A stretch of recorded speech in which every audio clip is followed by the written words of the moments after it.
बच्चों अब तक हमने डिफरेंशिएशन के सारे रूल्स देख लिए हैं, यानी अगर कोई भी फंक्शन दिया रहे तो हमें पता है कि हम उसका डिफरेंशिएशन कैसे करेंगे।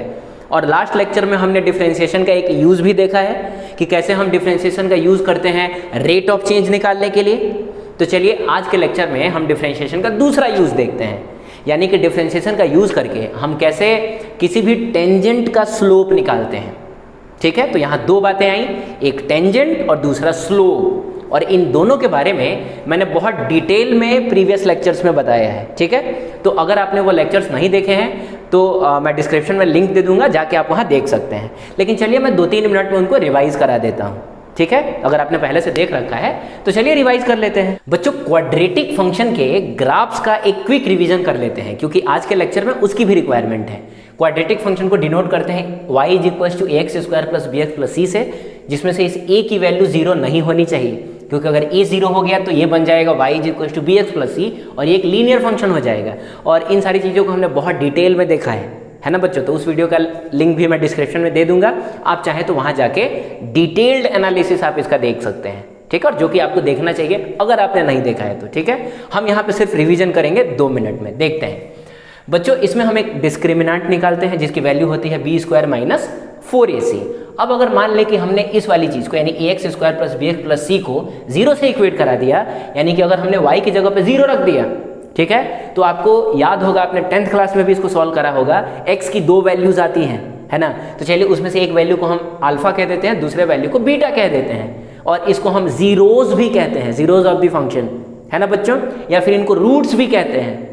तो अल्फा बीटा आपको इस फंक्शन के 2 रूट्स मिल गए। ठीक है, अब देखें, अब इसका ग्राफ जो बनता है ना वो पैराबोलिक होता है। ये वाला जो आपको स्ट्रक्चर दिख रहा है, ये वाला चाहे ये वाला, इसको हम पैराबोला कहते हैं। इसको हम डाउनवर्ड पैराबोला कह सकते हैं क्योंकि इसका मुंह नीचे की तरफ खुला हुआ है, और इसको हम अपवर्ड पैराबोला कह सकते हैं, इसका मुंह ऊपर की तरफ खुला हुआ है। याद रखना है कि अगर ये जो a है ना, यानी x² का जो कोफिशिएंट है वो अगर पॉजिटिव रहे, यानी ग्रेटर देन 0 रहे, तो अपवर्ड पैराबोला बनता है। अपवर्ड पैराबोला कब? जब a पॉजिटिव हो। बात समझ रहे हैं? लेकिन अगर a नेगेटिव हो तो डाउनवर्ड पैराबोला बनता है। ये आपको याद रखना है। ठीक है, उसके बाद ये जो कर्व, इसको तो हम कर्व बोलेंगे ना, इस पूरे को ग्राफ कहते हैं, इस पूरे स्ट्रक्चर को ग्राफ कहते हैं, इसको कर्व कहते हैं। क्लियर है बच्चों? चलिए, तो ये जो कर्व है वो y एक्सिस को कहाँ कट करता है? तो c पे, याद रखना है आपको। ठीक है, x एक्सिस को कहाँ कट करता है? तो अल्फा और बीटा पे। x एक्सिस को इसने 2 जगह कट किया है ना, बात समझ रहे हैं। और x की भी 2 वैल्यूज आती हैं, अल्फा और बीटा, तो आपको अल्फा और बीटा निकालना पड़ेगा, यानी कि इसको सॉल्व करके आपको x की 2 वैल्यूज निकालनी पड़ेंगी। तो ये कर्व x एक्सिस को उन्हीं 2 वैल्यूज पे कट करता है। सेम चीज हम यहाँ भी देख सकते हैं, ये जो कर्व है ये y एक्सिस को कहाँ कट करता है? c पे, और x एक्सिस को कहाँ कट करता है? तो अल्फा और बीटा पे। आई बात समझ में? चलिए, अब एक और बात, आखिर ये ग्राफ मुड़ता कहाँ से है? तो बाबू ग्राफ जहाँ भी मुड़ता है ना, वहाँ जो x की वैल्यू होती है वो -b/2a होती है। यहाँ x की वैल्यू -b/2a, ग्राफ यहाँ मुड़ा है, यहाँ x की वैल्यू होगी -b/2a, और ग्राफ जहाँ मुड़ता है वहाँ जो y की वैल्यू होती है वो -d/4a होती है। क्लियर? यहाँ भी -d/4 है, यहाँ भी -d/4 है। तो मोर और लेस दोनों ग्राफ सेम तरीके की होती हैं, बस ये तब बनता है जब a नेगेटिव हो और ये तब बनता है जब a पॉजिटिव हो। चलिए हम एक एग्जांपल लेते हैं, y = x² - 5x + 6। तो इसमें a की जगह पे यानी x² का कोफिशिएंट 1 है, अच्छा b की जगह पे यानी कि x का कोफिशिएंट -5 है, और c की जगह पे तो आपको 6 दिखाई दे ही रहा है, सॉरी लिखा नहीं है मैंने, c की जगह पे 6। Is it clear? अब सबसे पहले हम डिस्क्रिमिनेंट d निकाल लें, b² - 4ac। तो b की जगह पे -5 का स्क्वायर करें, -4a की जगह पे 1, c की जगह पे 6। जब आप इसको सॉल्व करेंगे आंसर 1 मिलेगा। अब बच्चों हमको -d/4a निकालना है और हमको -b/2a निकालना है, तो -d/4a करें, माइनस d की जगह पे आपने निकाला है 1, 4 और a की जगह पे 1 है, ओवरऑल आंसर आपको मिलेगा -1/4। ठीक है, और -b/2a निकाले, -b की जगह पे -5, 2 और a की जगह पे 1, तो -5/2 आएगा। Is it clear? चलिए, उसके बाद बच्चों हमको इसको 0 से इक्वेट करा के सॉल्व करना पड़ेगा ताकि हमको ये अल्फा और बीटा मिले। तो हमने 0 से इक्वेट कराया, हमको पता है प्रोसेस क्या होता है इसको सॉल्व करने का। मिडिल टर्म्स को स्प्लिट करते हैं, ठीक है। तो मैं आशा करता हूँ कि आपको आता होगा, ठीक है ना। तो मिडिल टर्म को मैंने स्प्लिट किया, इसको ध्यान में रख के स्प्लिट करते हैं बच्चों, ठीक है। -2x -3x ऐड कर देंगे, फिर से -5x मिल जाएगा। इसमें से x कॉमन ले ले तो x -2 बचा, इसमें से -3 कॉमन ले लें तो x -2 बचा, ठीक है। अब इन दोनों में x -2 आप उसको कॉमन ले लें तो इसमें बचता है x और इसमें बचता है -3, जो कि यहाँ लिखा हुआ है, ठीक है। अब एक बार आप इसको 0 से इक्वेट कराते हैं, एक बार इसको 0 से इक्वेट कराते हैं। जब आप इसको 0 से इक्वेट कराएंगे, x -2 को 0 से इक्वेट कराएंगे तो x = 2 मिलेगा, और जब x -3 को 0 से इक्वेट कराएंगे तो x = 3 मिलेगा। इसका मतलब अल्फा और बीटा हमको मिल चुका है 2 और 3। अब बच्चों सवाल ये है कि ग्राफ कैसा बनेगा, अपवर्ड पैराबोला कि डाउनवर्ड पैराबोला। तो जो x² का कोफिशिएंट a है वो पॉजिटिव है, तो अपवर्ड पैराबोला बनेगा। तो देखा आपने अपवर्ड पैराबोला यहाँ पे बना है, ठीक है। तो ठीक है, ग्राफ y एक्सिस को कहाँ कट करेगा? तो बच्चों ग्राफ y एक्सिस को कट करता है c पे, और c की वैल्यू कितनी है 6, यानी ये वाली जो जगह है वो 6 है। क्लियर है बच्चों? मतलब इसके लिए दिमाग नहीं लगाना होता है, ग्राफ y एक्सिस को कहाँ कट करेगा, साफ साफ दिख रहा है 6, ठीक है। अब x एक्सिस को कहाँ कट करेगा? तो बच्चों 2 और 3 पे। तो देखा आपने, ये रहा 2, ये रहा 3।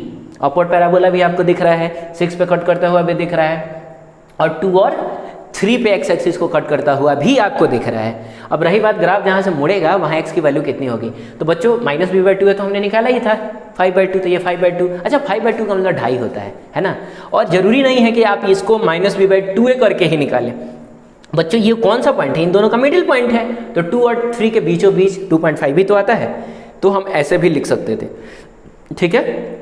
उसके बाद यहाँ पे y की वैल्यू कितनी होगी? तो वो हमने निकाला है -d/4a, तो ये रहा -d/4a निकाला है -1/4, तो ये रहा -1/4। Is it clear? तो आज के लिए कम से कम, ठीक है ना, इस लेक्चर के लिए और नेक्स्ट लेक्चर के लिए कम से कम आप इस ग्राफ को बिल्कुल याद रखेंगे। जैसे ही मैं लिखूंगा ना y = x² - 5x + 6, आपको ये तुरंत याद आ जाना चाहिए कि अपवर्ड पैराबोला बनता था, y एक्सिस को 6 पे कट करता था और x एक्सिस को 2 और 3 पे कट करता था। अरे आज भर के लिए तो याद रखोगे ना कम से कम। तो क्या बच्चों अब हम आगे बढ़ें? बच्चों यहाँ पे आपको 2 ग्राफ्स दिख रही होंगी, ठीक है, x axis, y axis, and y = fx है, ठीक है। अब इसका मतलब ये हुआ कि y is the function of x, यानी y x पर डिपेंड करता है। जैसे बच्चों अभी थोड़ी देर पहले हमने देखा था y = x² - 5x + 6 का जो ग्राफ बनता था कुछ इस टाइप का बनता था, तो y x पे ही तो डिपेंड करता है ना, ठीक है। तो अगर fx की जगह पे आपने ये रख दिया तो ग्राफ ऐसा बनेगा। आपने कुछ और रख दिया, जैसे मान ले बच्चों कि आपने fx की जगह पे रख दिया 3x + 4 रख दिया, ठीक है, तब जो ग्राफ बनेगा ना बच्चों तब कुछ और बनेगा, तब ऐसा बनता है, ऐसा। आपने fx की जगह पे अगर sin x रख दिया, आप बात को समझ रहे हैं, तो जो ग्राफ बनेगा वो बच्चों कुछ इस तरीके से बनता है, ऐसे करके बनता है। क्लियर है ये? तो कोई बात नहीं है, हमको नहीं पता है कि fx कितना है, ठीक है, हमने बस ऐसे ही एक रैंडम सा कोई भी ग्राफ बना लिया, ठीक है, तो जो कि हमको कुछ इस तरीके का दिख रहा है। अब अगर हम एक ऐसा लाइन खींचे जो इस कर्व को किसी 2 पॉइंट पे इंटरसेक्ट करे, कितने पॉइंट पे बच्चों? 2 पॉइंट पे इंटरसेक्ट करे, तो इस लाइन को हम कहते हैं secant to the curve, secant भी कह सकते हैं, secant to the curve. Is it clear? लेकिन अगर आपने कोई ऐसा लाइन खींचा जो कि इस कर्व को सिर्फ किसी एक पॉइंट पे टच करे, इसको इंटरसेक्ट करना नहीं कहते हैं बच्चों, इंटरसेक्ट करना इसको कहते हैं, इस लाइन ने इसको इंटरसेक्ट किया है, आप समझ रहे हैं? यहाँ पे इंटरसेक्शन हुआ है 2 पॉइंट्स पे, लेकिन यहाँ पे जस्ट ये लाइन इस कर्व को टच कर रहा है किसी एक पॉइंट पे, है ना। इसको हिंदी में स्पर्श रेखा कहते हैं, है ना बच्चों, एक ऐसी रेखा जो बस छू के निकल जाए, ठीक है, तो उसको कहते हैं हम टेंजेंट टू द कर्व। याद रखेंगे, 2 पॉइंट पे इंटरसेक्शन हो रहा है, सेकेंड, एक पॉइंट पे टच करे तो टेंजेंट टू द कर्व कहते हैं, ठीक है बच्चों। आगे बढ़े बच्चों, स्लोप को हम हिंदी में ढलान कहते हैं, और ये एक ऐसा वर्ड है जिसका हम अपनी डेली लाइफ में भी खूब यूज़ करते हैं। जैसे मान लें कि एक लाइन ऐसा है और एक लाइन ऐसा है, अगर किसी ने पूछा कि दोनों में से किसमें ज़्यादा ढलान है, ज़्यादा स्लोप है, आप सोच के बताएं बच्चों, इसमें ज़्यादा स्लोप है। क्यों? क्योंकि मान लें कि अगर ये दोनों पहाड़ की चढ़ाइयाँ होती, जैसे मान लो कि एक पहाड़ होता है इस तरीके से, ठीक है, और ये भी एक पहाड़ होता है, किस पे चढ़ना आपके लिए ज़्यादा मुश्किल, आप बताएं तो? ऑब्वियसली इस पे चढ़ना ज़्यादा मुश्किल होगा बच्चों, इस पे चढ़ना तो थोड़ा आसान होगा। अगर कोई पूछेगा कि इस पे चढ़ना मुश्किल क्यों हो रहा है, तो आप उससे क्या बोलेंगे?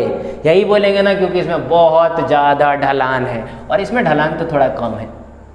ठीक है बच्चों, तो मैथमेटिक्स भी आपसे यही कहता है ना, कि इस लाइन में ज़्यादा स्लोप है, इस लाइन में कम स्लोप है। ठीक है, मैथमेटिक्स के हिसाब से देखा जाए तो स्लोप को हम m से डिनोट करते हैं, और इसका जो प्रॉपर डेफिनेशन है स्लोप का वो मैं डिस्क्रिप्शन में लिंक दे दूंगा, जिसमें मैंने स्लोप बताया बहुत डिटेल में, वहाँ जाके देख लेंगे। यहाँ बस मैं आपको एक ट्रिक बताता हूँ कि हम कैसे स्लोप निकालते हैं। ठीक है, तो बच्चों आप स्लोप निकालने के लिए ना देख लेंगे कि x एक्सिस के साथ छोटा वाला एंगल कौन सा बन रहा है। ठीक है बच्चों, तो ध्यान से देखा जाए तो यहाँ दो एंगल्स बन रही है, तो ये वाला बन रहा है और ये वाला। कौन सा छोटा वाला? ऑब्वियसली यही वाला है ना, इसका tan ले लेना, यही स्लोप होता है। ठीक है, लेकिन एक बात याद रखना कि अगर लाइन कुछ इस तरीके से है, मतलब positive direction of x axis के साथ अगर ये अक्यूट एंगल बना रहा है, ये वाला जो एंगल दिख रहा है यहाँ जो थीटा है वो लेस देन 90 डिग्री है ना बच्चों, तो उस केस में स्लोप पॉजिटिव होता है। लेकिन अगर positive direction of x axis के साथ अगर ऑब्ट्यूस एंगल बन रहा है, यहाँ पे ये वाला एंगल, बच्चों ध्यान से देखना, ये वाला एंगल नहीं, हम हमेशा यही वाला एंगल देखते हैं। ये वाला एंगल अगर 90 डिग्री से ज़्यादा है तो जो स्लोप होगा वो नेगेटिव होगा, याद रखोगे बच्चों। ठीक है, और ऐसे देखा जाता है यार, स्लोप लाइन अगर ऐसे है, ऐसे झुका हुआ है तो स्लोप पॉजिटिव, लाइन अगर ऐसे झुका हुआ है तो स्लोप नेगेटिव। ठीक है, अब देखें, मान लें कि ये वाला एंगल 30 डिग्री है, तो स्लोप सबसे पहले पॉजिटिव की नेगेटिव, तो जाहिर सी बात है लाइन ऐसे झुका हुआ है, ये वाला एंगल 90 डिग्री से कम है तो स्लोप पॉजिटिव होना चाहिए, और tan छोटा वाला एंगल का मतलब 30 डिग्री, तो इसका स्लोप हो गया +1/√3। बात समझ आई? अब इसको देखते हैं बच्चों, यहाँ स्लोप पॉजिटिव की नेगेटिव, तो नेगेटिव स्लोप, क्योंकि positive direction of x axis के साथ जब हम एंटी क्लॉकवाइज घूमते हैं, हाँ ये भी याद रखना, एंटी क्लॉकवाइज घूमना, ये ना कि आप इधर घूम जाए, एंटी क्लॉकवाइज घूमने पे अगर आपको 90 डिग्री से ज़्यादा एंगल मिल रहा है तो स्लोप नेगेटिव होता है, सही है, तो माइनस स्लोप। और छोटा वाला एंगल कौन सा है बच्चों? 30 डिग्री ना, तो tan 30 डिग्री कर लेना, आंसर आपको मिल जाएगा। पॉजिटिव स्लोप, नेगेटिव स्लोप, याद रखोगे, सारी जिंदगी याद रखना होगा। अच्छा बच्चों, अगर लाइन मान लो बिल्कुल ऐसा है, ठीक है, तो इसमें स्लोप कितना है? इसमें तो हमको कोई ढलान ही नहीं दिख रहा है, रोड एकदम ऐसा है, तो कोई ढलान नहीं है रोड में, इसका मतलब स्लोप 0, और वैसे भी 0 आ जाएगा, क्योंकि इसके और इसके बीच का जो एंगल है वो 0 डिग्री है ना। अरे दो पैरेलल चीज़ों के बीच का एंगल 0 डिग्री होता है भाई, तो tan 0 की वैल्यू 0 होती है। लेकिन अगर मान ले कोई लाइन 90 डिग्री पे है, तो tan 90 डिग्री की वैल्यू बच्चों इनफाइनाइट होती है, इसमें इनफाइनाइट स्लोप है, याद रखोगे। एक बार फिर से बताऊं, positive slope, negative slope, 0 slope, infinite slope. अच्छा एक बात और है, मान लो बच्चों कि ये पहाड़ कुछ ऐसा होता है इस तरीके से, तो इधर से चढ़ना आसान होता है कि इधर से चढ़ना आसान होता है? अरे दोनों साइड से चढ़ो यार, सेम तरीके की मुश्किल आएगी, क्योंकि जितना ढलान इधर दिख रहा है उतना ही ढलान इधर भी दिख रहा है ना बच्चों। तो इसीलिए देखें, जो स्लोप का मैग्नीट्यूड है वो दोनों केस में बराबर आया है। ये वाला सिचुएशन भी कह रहा है कि जो स्लोप का मैग्नीट्यूड है 1/√3 है, और इसमें भी कहा जा रहा है कि स्लोप का मैग्नीट्यूड 1/√3 है। लेकिन ये वाला लाइन और ये वाला लाइन थोड़ा डिफरेंट है ना, डिफरेंट ओरिएंटेशन है इन दोनों का, तो इसीलिए इसके स्लोप को हम पॉजिटिव कहते हैं और इसके स्लोप को हम नेगेटिव कहते हैं, ताकि हम थोड़ा अंतर दिखा सके कि ये लाइन और ये लाइन एकदम सेम लाइन नहीं है। बात समझ आई? तो क्या अब हम आगे बढ़े बच्चों? आपको यहाँ पे एक ग्राफ दिख रहा होगा, एक्स एक्सिस, वाई एक्सिस, आपको एक कर्व दिख रहा है, और उस कर्व पे मैंने एक सेकेंड ड्रॉ किया है, जिस सेकेंड ने इस कर्व को 2 पॉइंट्स यानी कि x1, y1 and x2, y2 पे इंटरसेक्ट किया है। ठीक है, तो बच्चों इस पॉइंट का पोजीशन कोऑर्डिनेट्स x1, y1, इसका मतलब क्या हुआ कि यहाँ पे x की वैल्यू होगी x1 एंड y की वैल्यू होगी y1, यही होता है। चलिए यहाँ पे बताएं तो x की वैल्यू कितनी होगी, तो x की वैल्यू होगी x2 एंड y की वैल्यू होगी बच्चों y2। Is it clear? है ना, x2, y2 का मतलब क्या हुआ कि अगर यहाँ पे x की वैल्यू देखेंगे तो x2 आएगा, y की वैल्यू देखेंगे तो y2 आएगा, सही है। अब मुझसे पूछा जा रहा है कि सेकंड का स्लोप बताएं आप, सेकंड का स्लोप पूछा जा रहा है। तो बच्चों स्लोप तो एक लाइन का निकालने के लिए जो आपके टीचर ने आपको बताया है वो तो ये बताया है कि अगर कोई लाइन पता रहे, है ना, अगर कोई लाइन दिया रहे तो हम ये वाला एंगल ढूंढते हैं, छोटा वाला एंगल ढूंढते हैं, और फिर हम उसका tan ले लेते हैं, यही बताया होगा आपके टीचर ने। लेकिन हमको यहाँ ऐसा तो कुछ दिख नहीं रहा है, बात समझ रहे हैं? यहाँ तो हमको कोई ऐसा एंगल दिख नहीं रहा है कि एक्स एक्सिस के साथ ये कितना एंगल बना रहा है।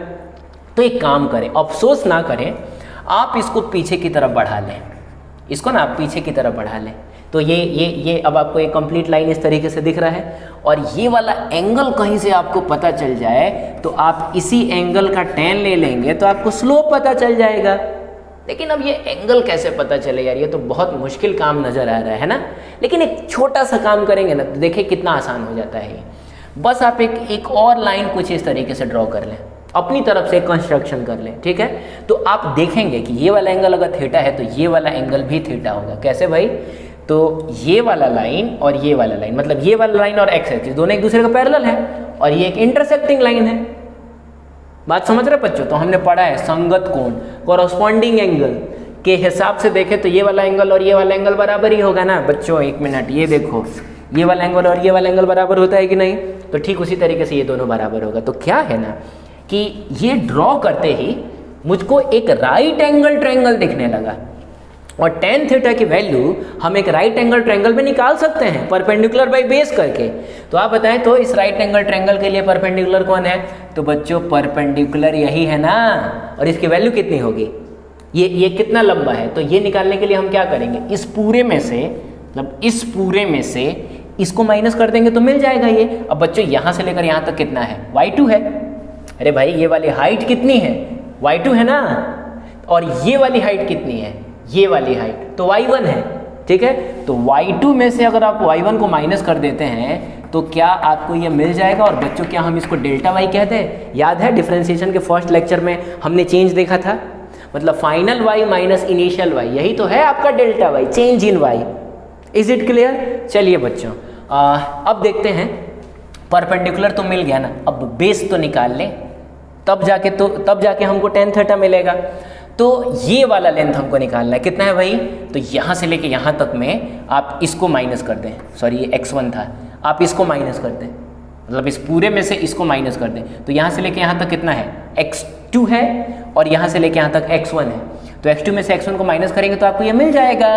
तो ये रहा x2 माइनस x1, जिसको हम चाहें तो डेल्टा x भी कह सकते हैं, final x minus initial x। सही है। अब आप आराम से लिख सकते हैं परपेंडिकुलर बाई बेस। बताएं परपेंडिकुलर कितना है बच्चों? तो y2 minus y1 divided by x2 minus x1, जिसको हम delta y by delta x भी कह सकते हैं। ठीक है बच्चों, तो इस तरीके से एक सेकंड का स्लोप निकालने आ गया आपको, delta y by delta x कर लेंगे आप, और डेल्टा y का मतलब क्या हुआ? तो y2 माइनस y1, और डेल्टा x का मतलब क्या हुआ? तो x2 minus x1। Is it clear? चलिए अब एक काम करते हैं, इन दोनों पॉइंट्स को ना, इन दोनों पॉइंट कोई भी पॉइंट हो सकते हैं, ये पॉइंट मान लो P है और ये पॉइंट Q है, ठीक है बच्चों। इन दोनों पॉइंट्स को हम और नज़दीक लेके आते हैं। तो बच्चों अगर नज़दीक लेके आएंगे तो मे बी कि एक पॉइंट कुछ यहाँ आ जाए और एक पॉइंट कुछ यहाँ आ जाए। अब हम एक सेकेंड ड्रॉ करते हैं जो इन दोनों पॉइंट्स को इंटरसेक्ट करे, तो वो बच्चों कुछ इस तरीके से आएगा।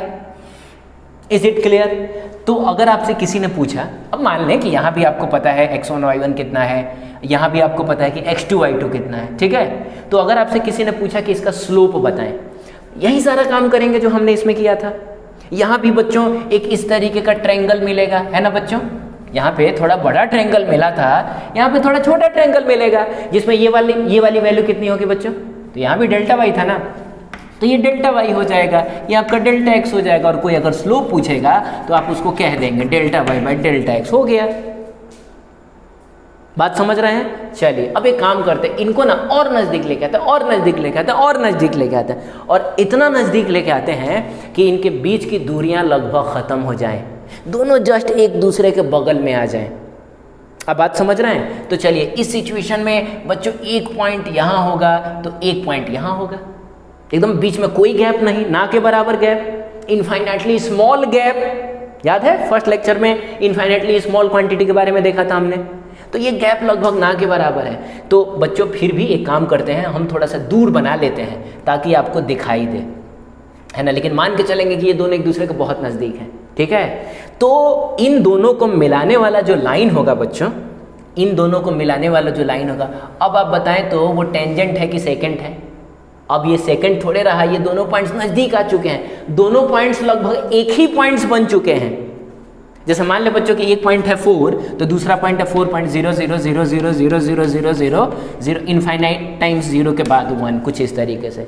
तो क्या इन दोनों के बीच में कोई बहुत बड़ा गैप है क्या? जी नहीं, लगभग हम मान के चल सकते हैं कि दोनों एक ही चीज़ है। आप समझ रहे हैं? लगभग ये जो है इसी के बराबर तो है, थोड़ा सा बड़ा है, इनफाइनाइटली स्मॉल अमाउंट में बड़ा है। ठीक है, तो कोई बात नहीं, दोनों को आपने बहुत नज़दीक ला दिया ना। इसका मतलब ये हुआ कि दोनों पॉइंट्स मिल के लगभग एक ही पॉइंट बन चुके हैं। ठीक है, तो अब अगर हमको लाइन खींचेंगे ना तो ये सेकंड की तरह नजर आ रहा है? जी नहीं, अब ये टेंजेंट की तरह नजर आ रहा है। बात समझ रहे हैं? अब जाके ये एक टेंजेंट बन चुका है। कोई दिक्कत है आपको? तो इसका मतलब हुआ ना कि टेंजेंट जो होता है ना वो किसी एक पॉइंट पे बच्चों नहीं इंटरसेक्ट करता है, वो भी 2 पॉइंट पे इंटरसेक्ट करता है। ये बात अलग है कि वो दोनों पॉइंट्स एक दूसरे से जस्ट सटे हुए होते हैं, तो हमको ऐसा फील होता है कि वो सिर्फ एक ही पॉइंट को इंटरसेक्ट कर रहा है। बात समझ रहे? एक ही पॉइंट को टच कर रहा है, वरना एक पॉइंट पे इंटरसेक्ट करने का मतलब मैंने आपको बताया था कुछ ऐसा होता है। इसको टेंजेंट बोलेंगे क्या? जी नहीं, टेंजेंट हमेशा इसी को बोला जाएगा। अगर मान लें कि इस पॉइंट पर टेंजेंट ड्रॉ करना है, इस पॉइंट पे, तो हम ऐसे ड्रॉ करेंगे, ऐसे ही ड्रॉ करते हैं। ठीक है, तो आप ये मान के चलेंगे कि टेंजेंट जो होता है वो भी 2 पॉइंट्स को ही इंटरसेक्ट करता है, लेकिन वो दोनों पॉइंट्स एक दूसरे के बहुत करीब होते हैं। ठीक है, अब देखिए, अगर आपसे किसी ने स्लोप पूछ लिया कि इस टेंजेंट का स्लोप बताओ, तो वही काम करेंगे ना जो हम करते आ रहे हैं। यहाँ पे एक बड़ा सा ट्रायंगल बना था, यहाँ थोड़ा छोटा बना था, और बच्चों जब हम यहाँ ट्रायंगल बनाएंगे तो ये और छोटा बनेगा। हालांकि फिर भी आपको थोड़ा बड़ा दिख रहा होगा क्योंकि मैंने दोनों पॉइंट्स को दूर दूर बनाया है, लेकिन आप जानते हैं, आपका दिल जानता है कि ये दोनों पॉइंट्स एक दूसरे के कितने करीब हैं।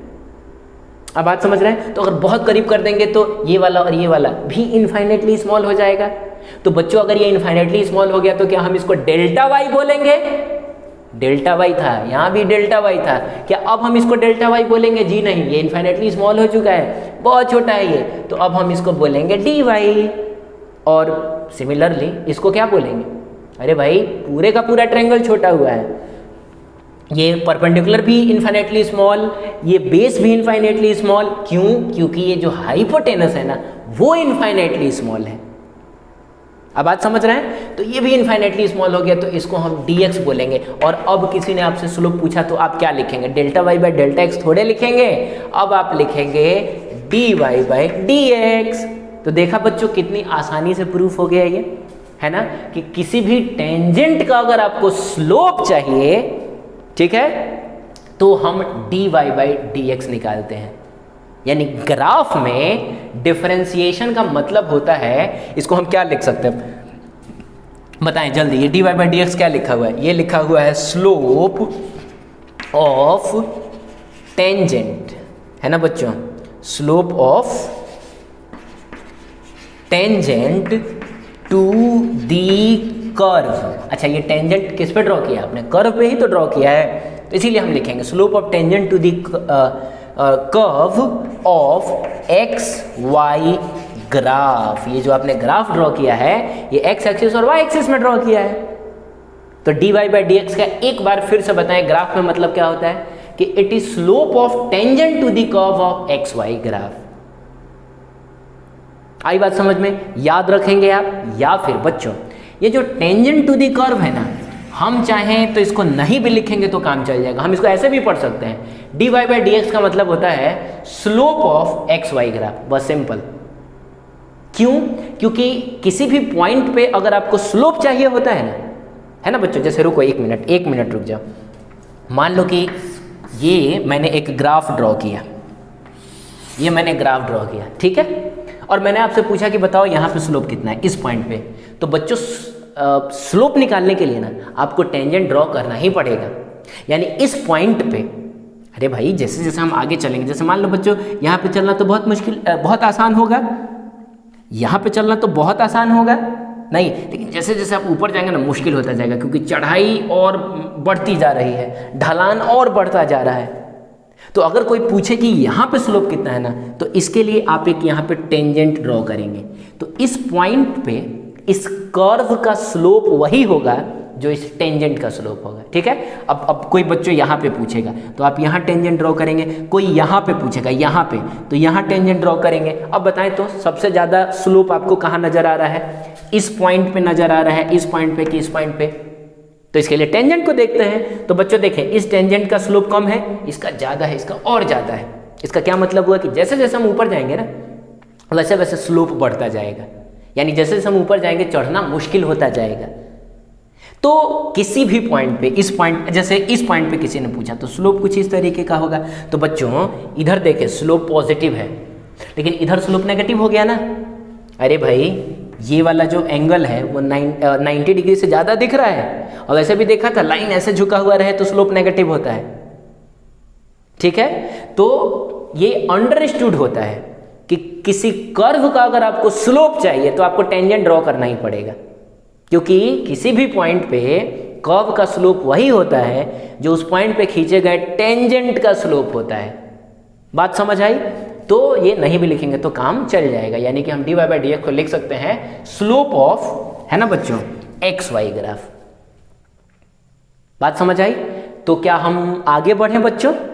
तो बच्चों हमने देखा कि dy बाई dx का मतलब होता है slope of the curve of x Y graph, है ना, या इसको ऐसे भी कह सकते थे slope of the tangent to the curve of x Y graph. लेकिन मैंने कहा आपसे कि टेंजेंट ड्रॉ करना तो आपकी मजबूरी है, तो वो अंडरस्टूड होता है। तो सिंपल हम कह सकते हैं dy by dx is equals to slope of the curve of x Y graph. अब देखिए बच्चों, हमने देखा था कि ये जो अपनी वेलोसिटी होती है ना वो होता है rate of change of displacement with respect to time. तो अगर हम ग्राफ के हिसाब से देखें तो इस डिफरेंशिएशन का मतलब क्या होता है बच्चों? स्लोप होता है, यानी हम कह सकते हैं slope of displacement time graph. अरे बच्चों dy बाई dx का मतलब होता है slope of x Y graph. बात समझ रहे हैं? Slope of curve of x Y graph. तो ds बाई dt का क्या मतलब होगा?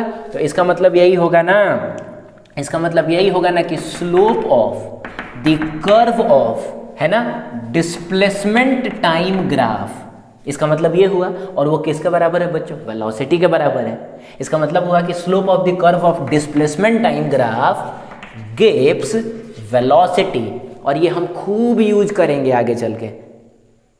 सही है बच्चों? आगे चल के हमको खूब ग्राफ्स पढ़नी है, और हमको ये भी देखना है कि किसका स्लोप क्या देता है, किसका एरिया अंडर द कर्व क्या देता है। तो एरिया अंडर द कर्व के बारे में हम तब पढ़ेंगे जब हम इंटीग्रेशन पढ़ रहे होंगे। फिलहाल हम स्लोप के बारे में देखते हैं, ठीक है। तो बच्चों जल्दी जल्दी बताओ, एक्सेलरेशन आपको याद होगा, एक्सेलरेशन का मतलब होता है, मुझे याद नहीं है कि मैं कंफर्म नहीं हूं, I am not dam confirm, ठीक है।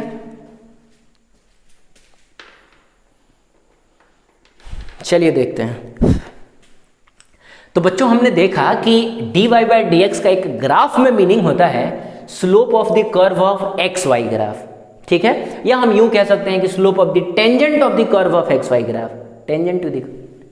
चलिए तो बच्चों हमने देखा कि dy बाई dx का एक ग्राफ में मीनिंग होता है slope of the curve of x Y graph. याद रखेंगे dy बाई dx यानी डिफरेंशिएशन का मतलब स्लोप होता है। बहुत बढ़िया।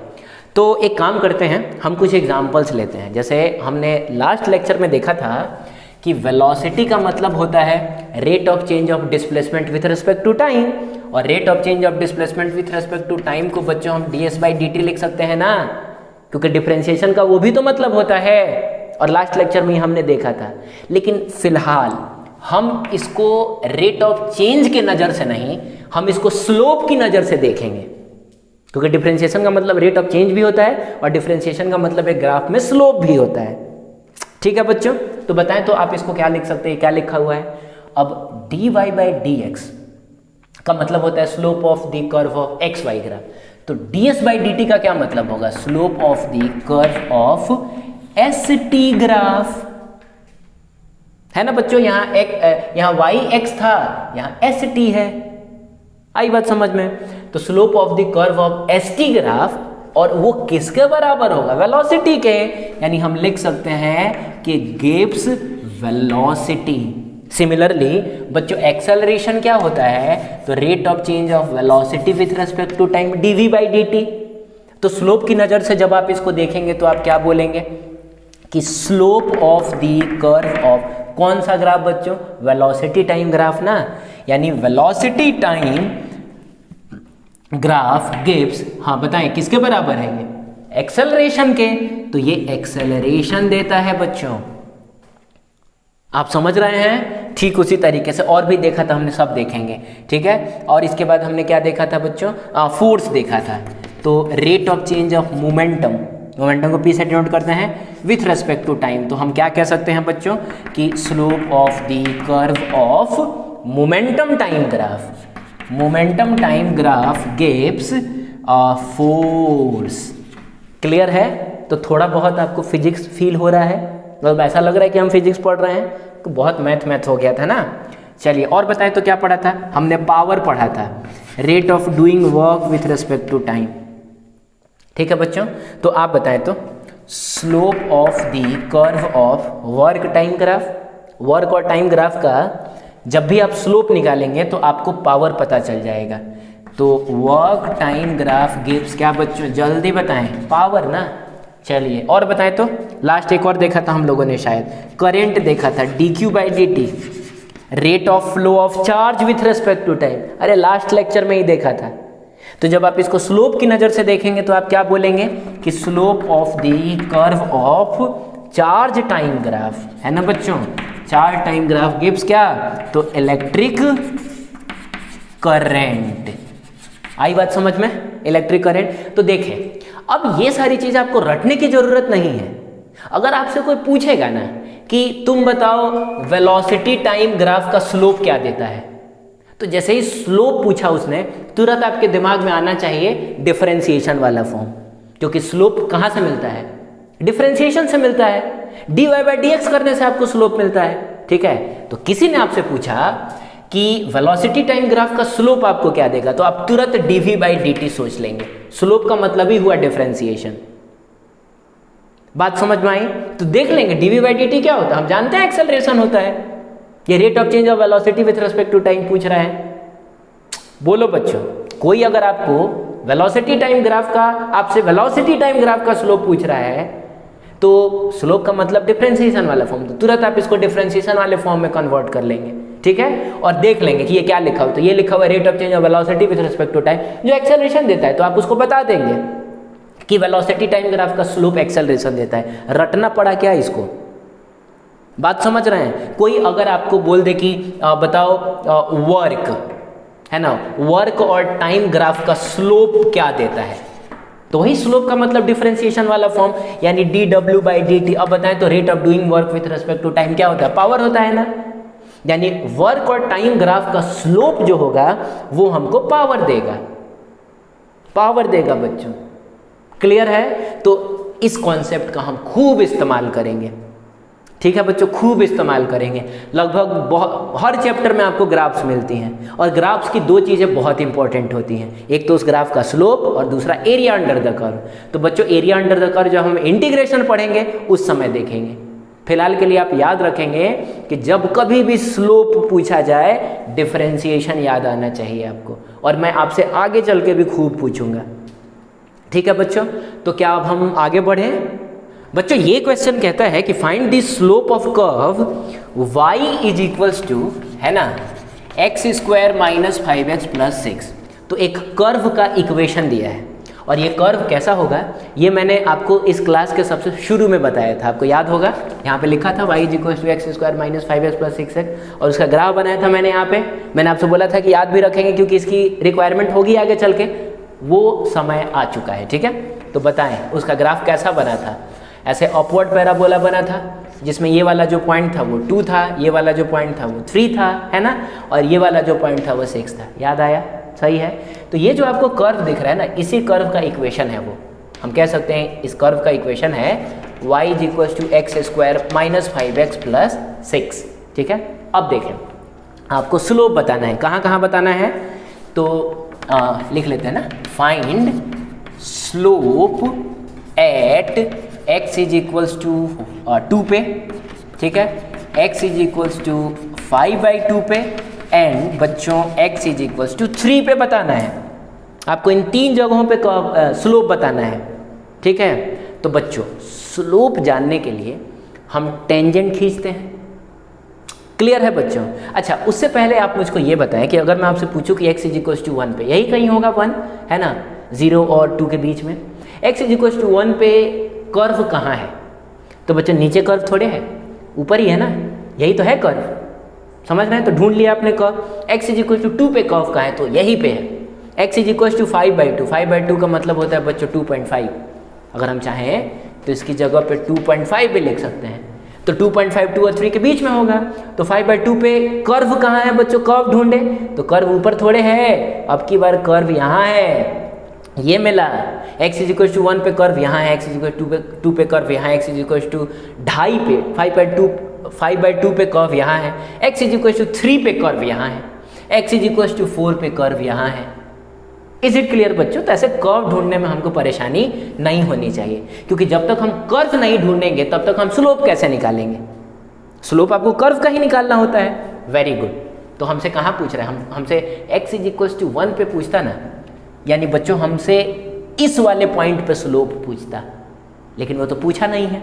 कहाँ पूछा है? तो x इज 2 पे, यानी इस वाले पॉइंट पे स्लोप पूछ रहा है। तो बच्चों स्लोप निकालने के लिए हमको टेंजेंट ड्रॉ करना होता है ना बच्चों? तो एक काम करते हैं, हम पहले इस फिगर में एनालाइज करके देख लेते हैं, ठीक है? तो ये रहा बच्चों टेंजेंट। Is it clear? चलिए, x इज 5/2 पे जो कर्व होगा ना बच्चों, वो कुछ यहाँ है।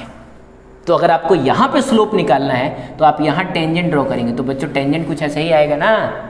देखा आपने? x इज 3 पे अगर आपको स्लोप चाहिए तो आप यहाँ पे टेंजेंट ड्रॉ करेंगे। कोई डाउट इसमें? चलिए, बहुत बढ़िया। अब एक काम करते हैं, हम खुद से थोड़ा एनालाइज करते हैं इसको। तो आप बताएं कि x इज 2 पे जो स्लोप आएगा वो पॉजिटिव आएगा कि नेगेटिव? ऑब्वियसली नेगेटिव आएगा। लाइन ऐसे झुका हुआ है, यानी कि ये वाला जो एंगल है वो 90 डिग्री से ज़्यादा दिख रहा है, तो हम कह सकते हैं कि यहाँ जो भी स्लोप आएगा वो नेगेटिव आएगा, माइनस स्लोप आने वाला है, ठीक है? अच्छा, यहाँ पे स्लोप बताए तो नेगेटिव की पॉजिटिव, तो बच्चों पॉजिटिव आएगा ना, क्योंकि ये वाला जो एंगल है वो 90 डिग्री से छोटा है। अरे अभी देखा था हमने, बहुत बढ़िया। तो इसका जो स्लोप होगा बच्चों वो पॉजिटिव होगा। क्लियर है? अच्छा, यहाँ का स्लोप पॉजिटिव नेगेटिव, तो बच्चों ये वाला जो आपको लाइन दिख रहा है वो तो x एक्सिस के पैरेलल दिख रहा है, तो इस लाइन का स्लोप तो 0 होगा। आप समझ रहे हैं? जो आदमी जस्ट यहाँ चल रहा होगा ना, उसको कोई स्लोप नहीं लगेगा। बात समझ आई? तो ठीक है, इसका जो स्लोप होगा उसको हम 0 लिख लेते हैं, 0 स्लोप है ये। बात समझ रहे हैं बच्चों? अच्छा, एक बात बताएं, मान लीजिए कि इस पॉइंट पर अगर कोई आपसे स्लोप पूछता है तो हम इस पॉइंट पर टेंजेंट ड्रॉ करते, कुछ इस तरीके से टेंजेंट आता है ना बच्चों? तो इसका मतलब ये हुआ कि अलग अलग पॉइंट्स पे अलग अलग स्लोप आ रहे हैं, ठीक है? कहीं नेगेटिव, कहीं 0, कहीं पॉजिटिव, कहीं कम स्लोप तो कहीं ज़्यादा स्लोप। यहाँ का स्लोप देखें और ज़्यादा है, इससे भी ज़्यादा है ना बच्चों यहाँ का स्लोप? सही है, बिल्कुल। चलिए, एक चीज़ और मैं आपको बताता हूँ। जैसे मान लें कि एक आदमी ने इधर से चढ़ना शुरू किया और एक आदमी ने इधर से चढ़ना शुरू किया, तो दोनों लोग जब यहाँ पहुँचे, बताएं तो किसको चलने में ज़्यादा मुश्किल होगी? इसको चढ़ने में ज़्यादा मुश्किल होगी कि इसको? मतलब x इज 2 पे आपको ज़्यादा मुश्किल होगी चढ़ने में कि x इज 3 पे ज़्यादा मुश्किल होगी? आप बोलेंगे सर दोनों जगह तो सेम टाइप की मुश्किल होगी, क्योंकि ये वाला जो हिस्सा है ना, ये वाला जो हिस्सा है वो इस वाले हिस्से का मिरर इमेज ही तो है। अरे भाई, अगर हम मान लें कि इसको बीच में से फोल्ड करें, तो फोल्ड करेंगे तो ये वाला जो हिस्सा है वो जस्ट इसी के ऊपर आ जाएगा। आप बात समझ रहे हैं? तो इसका मतलब हुआ ना कि जितना मुश्किल आपको यहाँ होगा उतना ही मुश्किल आपको यहाँ होगा, यानी स्लोप का मैग्नीट्यूड जितना यहाँ पे होगा उतना ही स्लोप का मैग्नीट्यूड यहाँ भी होगा, है ना? तो मान ले बच्चों कि यहाँ स्लोप का मैग्नीट्यूड अगर a है तो यहाँ टोटल स्लोप आप कुछ -a लिखेंगे और यहाँ टोटल स्लोप आप +a लिखेंगे। अरे बच्चों, इसका स्लोप नेगेटिव, इसका स्लोप पॉजिटिव, लेकिन मैग्नीट्यूड तो सेम है ना दोनों जगह का, क्योंकि सेम टाइप की मुश्किल हो रही है चढ़ने में। जितनी मुश्किल यहाँ उतनी ही मुश्किल यहाँ, तो इसीलिए मैंने इसके स्लोप को लिखा -a, तो इसके स्लोप को लिखा कुछ +a, ठीक है? तो ये हमने ना बिना कुछ भी सॉल्व किए खुद से एनालाइज किया है कि इस तरीके का कुछ आना चाहिए। अब चलिए हम इसको सॉल्व करते हैं। तो बच्चों, हम जानते हैं कि जो स्लोप होता है, समझ रहे हैं, उसका मतलब होता है dy/dx। अभी पढ़ा हम लोगों ने, dy/dx का मतलब स्लोप, तो स्लोप का मतलब dy/dx। क्लियर है? तो चलिए, हमको y पता है ना बच्चों? जैसे y पता है तो dy/dx निकालते हैं। तो dy बाई डी एक्स कितना होगा जल्दी बताएं, dy बाई डी एक्स कितना होगा, तो एक्स स्क्वायर का डिफरेंशिएशन 2x आएगा, माइनस है तो माइनस लेके 5 पार्टिसिपेट नहीं करेगा, x का डिफरेंशिएशन 1, अरे x के रेस्पेक्ट में ही तो कर रहे हैं, सही है, और 1 को लिखने की ज़रूरत नहीं है, प्लस का साइन देंगे, और 6 का डिफरेंशिएशन 0, अरे भाई डिफरेंशिएशन तो कम से कम इसका आता है ना आपको। चलिए तो इस तरीके से पता चला कि जो हमारा स्लोप आया dy बाई डी एक्स की जगह पे हम स्लोप लिख दें, वो आया 2x माइनस 5। अब बच्चों ये स्लोप वेरिएबल है, वो x पे डिपेंड कर रहा है और हमको साफ साफ बता रहा है कि अलग अलग x पे अलग अलग स्लोप आएगा, और बात सही भी है। देख रहे हैं यहाँ स्लोप बिल्कुल 0 है, कोई स्लोप नहीं, लेकिन जैसे जैसे हम आगे बढ़ते जा रहे हैं वैसे वैसे स्लोप भी बढ़ता जा रहा है। इज इट क्लियर बच्चों? तो अलग अलग x की वैल्यू अगर हम लेते हैं तो अलग अलग स्लोप मिलता है। ये हमको इस फिगर से भी दिख रहा है और ये हमको इस इक्वेशन से भी दिख रहा है। लेकिन आपको स्लोप कहाँ कहाँ चाहिए? आपको स्लोप चाहिए slope at x is equals to 2, तो आप इस x की जगह पर 2 डाल दें, तो 2 इंटू 2 माइनस 5 का मतलब बच्चों मेरे 4 माइनस 5 माइनस 1 ना, बहुत बढ़िया। आपको स्लोप कहाँ चाहिए? तो x इज इक्वल्स टू 5/2 पे, तो चलिए इस x की जगह पे slope x is equals to 5/2 पे चाहिए ना, तो इस x की जगह पे 5/2 रखें, तो ये रहा 5/2 माइनस 5, ठीक है बच्चों, x की जगह पे 5/2 रखा आपने, इज इक्वल्स टू, ठीक है, तो 2 से 2 कैंसिल हो गया और 5 माइनस 5 0 आया ना। चलिए अब आपको स्लोप कहाँ चाहिए? तो 3 पे चाहिए, तो इस x की जगह पे क्या हम 3 रखें, तो 2 इंटू 3 माइनस 5, अभी 6 माइनस 5 जो होगा वो 1 आएगा। तो क्या बच्चों जो बातें हमने एनालाइज की थी क्या वो सही भी हैं? क्या 2 पे स्लोप नेगेटिव है? तो जी हाँ, 2 पे स्लोप देखें नेगेटिव आया है। 3 पे स्लोप पॉजिटिव है तो देखें 3 पे स्लोप पॉजिटिव आया है। क्या जितना मैग्नीट्यूड स्लोप का 2 पे है उतना ही 3 पे भी है? तो जी हाँ, यहाँ भी 1 है और यहाँ भी 1 है। अरे हमने यही तो एनालाइज किया था, क्या माइनस ए होगा तो वहाँ प्लस ए होगा, तो देखिए आ गया -1 यहाँ +1। और क्या 5/2 पे स्लोप 0 है, तो ये भी नजर आ गया 5/2 पे स्लोप 0। बात समझ आई? तो ठीक है, अब जरूरी नहीं है, अगर हमको ये निकालना होता ना बच्चों तो ये ड्रॉ करने की जरूरत नहीं थी। बात समझ रही है? तो ड्रॉ मैंने खुद से बस एनालाइज करने के लिए किया था। अदरवाइज आपसे अगर पूछा जाए, वो सवाल पूछा जाता कि स्लोप बताइए इन x की इन वैल्यूज पे, आप फटाक से डिफरेंशिएट करते हैं, है ना, तो आपको स्लोप मिल जाता, आप x की जगह पे वाली वैल्यू डाल देते हैं, आपको आंसर मिल जाता। लेकिन हम लोगों ने ग्राफिकली भी एनालाइज कर लिया और थियोरेटिकली मतलब कि सॉल्व करके भी देख लिया कि स्लोप कैसे निकालते हैं। क्लियर है बच्चों? तो चलिए अब हम मिलते हैं नेक्स्ट लेक्चर में, जो कि डिफरेंशिएशन का और डिफरेंशिएशन के यूज़ का लास्ट लेक्चर होगा, ठीक है, और उसमें हम मैक्सिमा और मिनिमा का कॉन्सेप्ट देखेंगे। ठीक है बच्चों, मिले फिर नेक्स्ट लेक्चर में। चलिए फिर, थैंक यू।